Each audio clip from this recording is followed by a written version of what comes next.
Major funding for Charlie Rose is provided by the people at DuPont, originators of products and ideas that make a difference in everyday life. DuPont, better things for better living. And by the Corporation for Public Broadcasting, and the annual financial support of viewers like you. Charlie Rose is also made possible by these funders. Welcome to the broadcast tonight, a conversation with George Soros about Bosnia. Now that we have a chance to build peace or to maintain peace, we must make that move because we are involved. You know, we are part of the embargo on armaments. So we are one way or another party to this horrible slaughter. And so now here's our chance to do something to maintain peace, and we mustn't fail. Novelist Susanna Moore.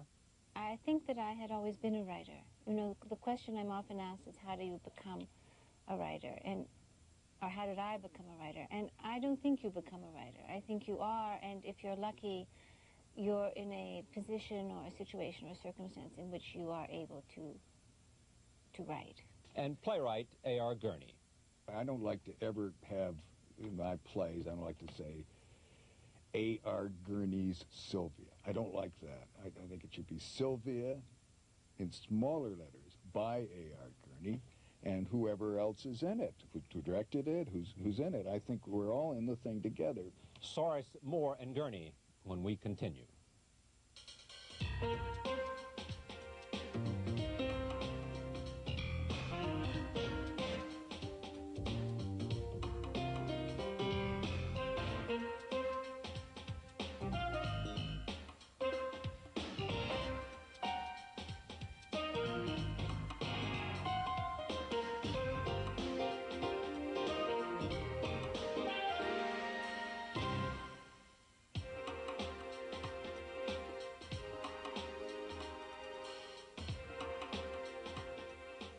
The international financier and philanthropist George Soros has a long-standing interest in the politics and future of Eastern Europe.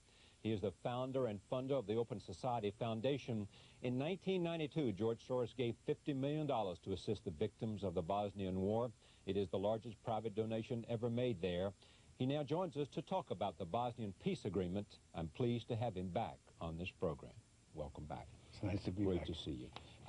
Tell me, have you talked to anybody about this? I mean, what do you hear? What are people involved saying? Well, I had dinner with Silagic the day before yesterday, and then of course I talked with some of the negotiators, the American negotiators, so I got a pretty good picture of what happened, and I also looked at the treaty and so on. What did Silagic say?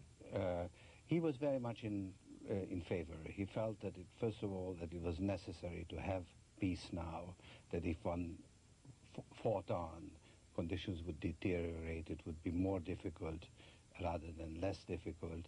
And he also felt that this treaty was of the range of possibilities about as good as you could get. Does he, in the end, though, and I asked Richard Holbrooke this and also asked Foreign Minister Sackerby the same question, does he see it in the end as a partition? For all the talk and all the niceties and all the language, in the end, we're talking about our partition. This is the ultimate question. Is this Bosnia that is being created just a fig leaf to cover an effective We can partition? talk the language of unitary state, but in the end, we know that it's being divided. That's right. Or will there be a Bosnia? And this was the main question in my mind, actually, when I sat down to dinner with him. And by the time we finished reviewing the situation, I came away much more hopeful that there could be a Bosnia. First of all, he himself is very much the man standing for the principle of civic citizenship rather than ethnic. And the treaty, if it's properly implemented, would actually lead to that concept prevailing, and that is worth fighting for. So I came away, and I'm now a very strong supporter of this settlement. What's going to happen to Sarajevo? Well, that is one of the really pleasant surprises that Sarajevo has been preserved as an entity. The Serb suburbs become part of Sarajevo. Now that's actually going to be one of the first challenges, to whether the Serbs actually stay there or whether they just move the way the Krajina Serbs did. If they stay, then Sarajevo will be re-established as a multi-ethnic city. Notwithstanding the fact that it was a multi-ethnic city, so much killing has taken place that there are many people saying, if I was Serbian, if I was a Bosnian Serb, I wouldn't stay there. I would get out of fear of my life. Well, that is one of the dangers, that all the Serbs leave that suburb, and I think it's up to the Bosnian government to reassure them right at the beginning. And to protect them. And to protect them, yes. It will be one of the first challenges that the Bosnian government is going to face.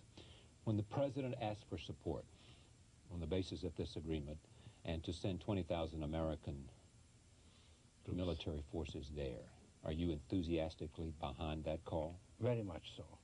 I think that we have a grave responsibility for what happened there. I've been very critical of the administration's policies there. And now that we have a chance to build peace or to maintain peace, we must make that move because we are involved. You know, we are part of the embargo on armaments.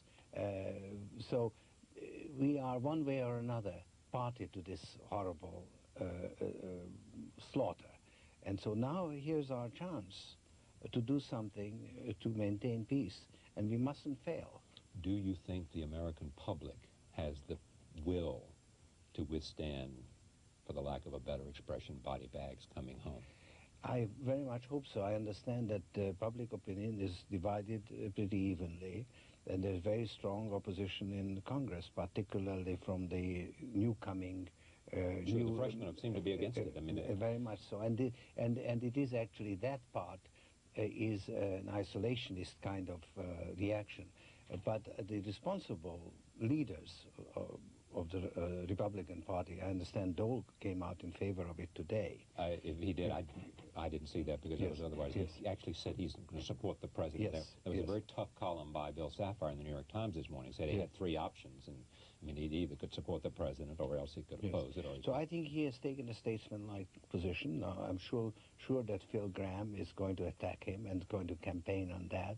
Because they think there's some sentiment in the primary states against this treaty, and it may be the only place they have to chip away at Dole. That's right. That's right. So it is unfortunately caught up in the domestic policy. Of course, the budget debate also exacerbates the sentiment. But nevertheless, I hope, really sincerely hope, that Congress will support it, because it's very important. What do you worry about, though? I mean, there are a lot of people say, I don't know, and the president has not convinced me he has an exit strategy. All he has is a date, and that's not a strategy. Well, the date is very important because that's the presidential election date, more or less. So I think that's the greatest assurance that he'll do everything to make sure that the troops are home before the elections. I think that's the exit strategy. Yeah, but that's a political thing. I mean, that's not, that does not say our strategy is to do this. Basically, you're just saying we're going to get out because we can't risk being there with an upcoming presidential election. I mean, that doesn't seem to me to be good diplomacy, good policy. Only good politics. Okay, and that's true. the problem. But basically, what can those troops do? Basically, they can only keep the factions apart. They can't bring them together. It's not their mission. And it's very clear that they are not supposed to do that. This is not nation building. This is not nation building. The nation building has to take place. And that is where the emphasis should be. And that is where, reconstruction, the training of the police, the war crimes tribunal, the elections. Those are the important events that are going to determine whether this is a success or whether, in fact, it will be a partition. I think I understand you to believe that what we